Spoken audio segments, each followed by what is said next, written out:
Like a smartphone, a Worldtimer watch lets you monitor 24 time zones instantly. Unlike a smartphone, however, a Worldtimer looks fantastic on your wrist. But how to use one? We can show you on one of Christopher Ward's Worldtimers, the C1 Worldglow. As you can see, the watch has the names of 24 cities around the outer ring.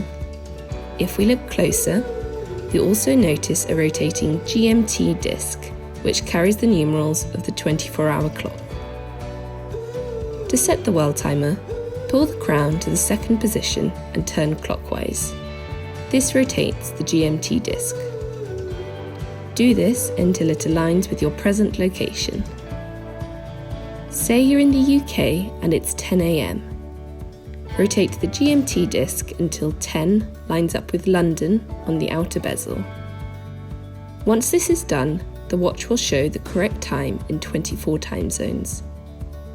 And because the GMT disc rotates with the progression of time, it'll do so as long as the watch keeps ticking.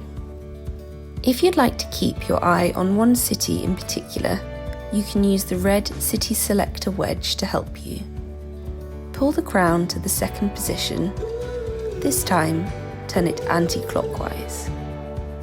If you'd like to monitor New York, turn the crown until the City Selector wedge corresponds to New York on the bezel. That's now set. As the City Selector only moves when you want it to, your eye will always be drawn to the time in the Big Apple. If you prefer the traditional approach, rather than a smartphone for your timekeeping, you can discover our range of handmade mechanical watches at christopherward.com. You'll also find links to the watches featured in this video in the description below. For more tips on how to get the best out of your watch and to see our newest releases, just click on subscribe.